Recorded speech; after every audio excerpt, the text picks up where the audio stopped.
دوستو آداب۔ اسکول کی تعلیم میں تمام صنفوں کے آموزگاروں کے مابین ایک مثبت ذاتی شبیہ کو فروغ دینا چاہیے۔ صنفی شمولیاتی نصاب اس ضرورت کو پورا کر سکتا ہے۔ یہ تمام آموزگاروں کو مبصرانہ طور پر مشغول رہنے اور موصولہ معلومات کو چیلنج کرنے کی گنجائش فراہم کرنے کے لیے بنایا گیا ہے۔ اساتذہ آموزش کے معیار اور تجربے کو مستحکم کرنے میں کردار ادا کرتے ہیں۔ انہیں آموزگاروں کو آموزش سے لطف اندوز ہونے کے قابل بنانا ہوگا۔ اسی کے ساتھ ساتھ انہیں آموزگاروں کو وسائل تک رسائی بھی دستیاب کرانی ہوگی تاکہ وہ مانوس انتخابات کرنے کے قابل ہو سکیں۔ اس مقصد کے حصول کے لیے اساتذہ کو صنفی حساسیت اور گہری آگہی کی سرگرمیوں کو تدریسیاتی عوامل میں مربوط کرنے کی ضرورت ہے۔ آئیے اسے ایک سرگرمی کے ذریعے سمجھنے کی کوشش کریں۔ اس تصویر کو دیکھیے جو انگریزی کی 10ویں جماعت کی نصابی کتاب فٹ پرنٹ وداؤٹ فیٹ سے لی گئی ہے۔ یہ بھولی کی کہانی ہے جو ایک کم عمر اور معصوم دلہن ہے اور جو دولہا اور دلہن کے کنبوں کے سامنے شادی کے دن یہ فیصلہ کرتی ہے کہ وہ لالچی دولہا کے ساتھ شادی نہیں کرے گی۔ وہ فیصلہ کرتی ہے کہ وہ پڑھائی جاری رکھے گی اور اپنے والد کی مدد کے لیے آزاد رہے گی۔ یہ ایک متاثر کرنے والی کہانی ہے جو جہیز کے نظام کے خلاف لڑکیوں کو فیصلہ لینے کے لیے ایک ترغیب کے طور پر کام کر سکتی ہے۔ اساتذہ اسی طرح کی کہانیوں کا انتخاب کر سکتے ہیں اور جماعت کے اندر رول پلے کا انعقاد کر سکتے ہیں۔ دیکھیے اسکرین پر ایک اور تصویر نظر آ رہی ہے جو جہیز کے نظام کی تصویر کشی کرتی ہے۔ یہ تصویر نوجوان آموزگاروں کے ساتھ جماعت میں مباحثے کے آغاز میں معاون ہو سکتی ہے۔ ہم مختلف موضوعات پر تبادلہ خیال کر سکتے ہیں، جیسے کہ وہ کون سے طور طریقے ہیں جو معاشرے میں لڑکیوں کے ساتھ مختلف برتاؤ کا باعث بنتے ہیں، یا جب ہم انسانی حقوق کی بات کرتے ہیں تو کیا ہم دونوں صنفوں کے ساتھ یکساں رویہ اپناتے ہیں؟ دوسرے الفاظ میں عملی طور پر کیا ہم لڑکیوں کے حقوق اور لڑکوں کے حقوق کے ساتھ مختلف برتاؤ کرتے ہیں؟ لڑکے کس طرح جہیز کے نظام کو ختم کرنے میں فعال کردار ادا کر سکتے ہیں؟ اب ایک اور سرگرمی کی جانب نگاہ کرتے ہیں۔ ہندوستان ایک ایسا ملک ہے جہاں خواتین کو مغربی ممالک سے بہت پہلے ہی ووٹ دینے کا حق حاصل ہو چکا تھا۔ البتہ یہ بات دیگر ہے کہ ابھی تک قانون سازی میں خواتین کی نمائندگی کم ہے۔ مثال کے طور پر 2019 کی 17ویں لوک سبھا میں منتخب خواتین لوک سبھا اراکین کی تعداد تقریباً 14% ہے، حالانکہ اس میں 2014 کے مقابلے میں تقریباً 11% کا اضافہ ہوا ہے۔ البتہ یہ اب بھی کم ہے۔ اس گراف کی طرف دیکھیے جو یہاں ظاہر کیا گیا ہے۔ اسے سیاسیات کی 10ویں جماعت کی نصابی کتاب ڈیموکریٹک پالیٹکس سے لیا گیا ہے۔ خواتین کی قومی پارلیمانوں میں عالمی تناسب کے ضمن میں ہندوستان بہت سے ترقیاتی ممالک سے پیچھے ہے۔ ہندوستان کی پارلیمان میں خواتین کا ریزرویشن بل ابھی تک التوا میں پڑا ہوا ہے۔ اس بل میں لوک سبھا اور تمام ریاستی قانون سازوں کی عام سیٹوں میں خواتین کے لیے 1/3 نشستیں مخصوص کرنے کے تناظر میں دستور ہند میں ترمیم کرنے کی تجویز رکھی گئی ہے۔ اس معاملے کو اس نصابی کتاب میں ایک کارٹون کے ذریعے پیش کیا گیا ہے۔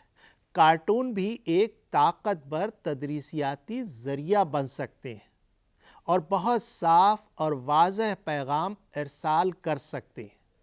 اساتذہ کو چاہیے کہ وہ اس وقت اس طرح کے معاملات کو تبادلہ خیال کا مرکز بنائیں جب وہ سیاسیات جیسے مضامین کی مشمولات کی تدریس کر رہے ہوں۔ یہ ذکر کرنا حوصلہ افزا ہے کہ اس سمت میں کچھ پیش رفت پہلے ہی کی جا چکی ہے۔ آئین کی 73ویں ترمیم میں گرام پنچایتوں، بلاک پنچایتوں اور ضلع پریشدوں جیسے پنچایت راج اداروں میں خواتین کی شرکت کو یقینی بنایا ہے۔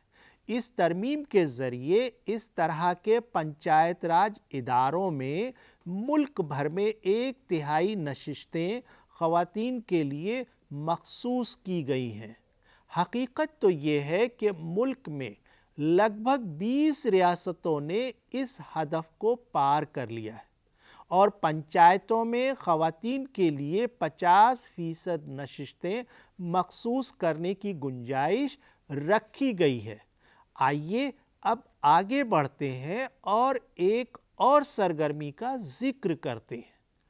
اساتذہ کو بچوں کو ایسے مواقع فراہم کرنے کے لیے تیار رہنا چاہیے جہاں بچے تأملات اور سوالات کے ذریعے محفوظ طریقے سے اپنے خیالات کا اظہار کر سکے۔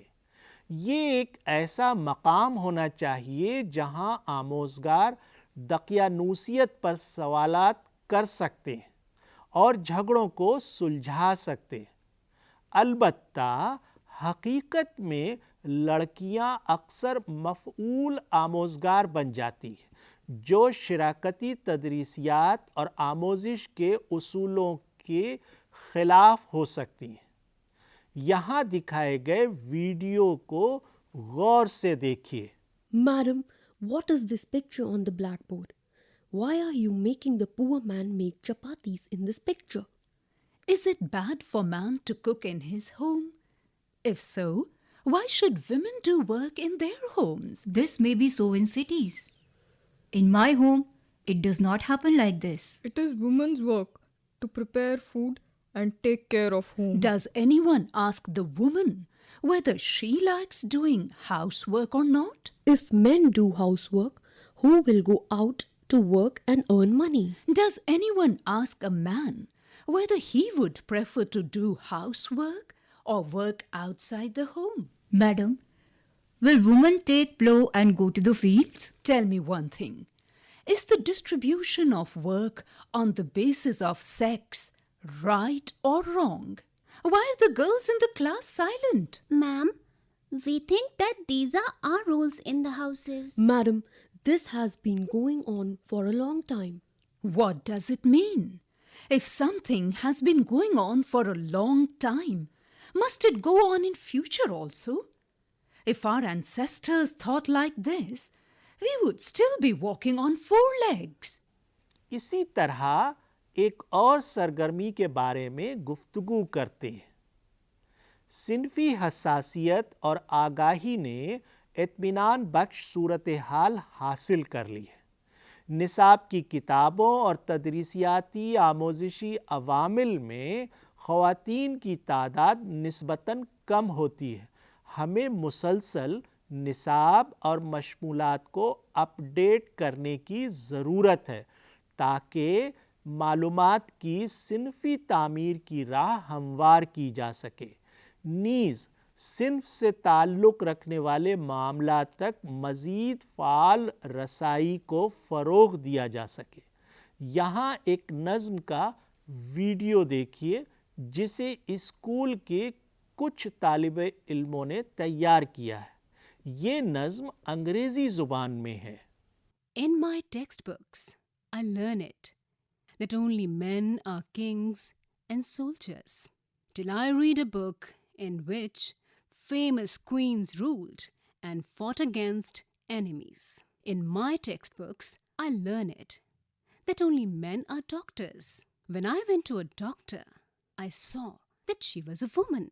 In my textbooks, I learn it, that only men do farming in my country, until on a train journey, I saw a woman working in the fields. I have learned it, that I have a lot to learn by seeing. لہٰذا دوستو، میں اس اجلاس کا اختتام کرتے ہوئے کہوں گا کہ تمام صنفوں کے مابین مساوات ایک بنیادی حق ہے. اس کی ضمانت ہندوستان کی آئین میں دی گئی ہے. تدریسیاتی آموزش میں تمام طرح کے صنفی امتیاز اور تعصب کو ختم کر کے تعلیم کو صنفی شمولیاتی بنانا انتہائی ضروری ہے. یہ بھی انتہائی اہم ہے کہ ہم اسکول کے عمل میں ہر صنف کی بہترین خصوصیات کو تسلیم کریں اور اس کی تربیت سازی کریں تاکہ وہ مستقبل میں تبدیلی کے رہنما بن سکیں. شکریہ.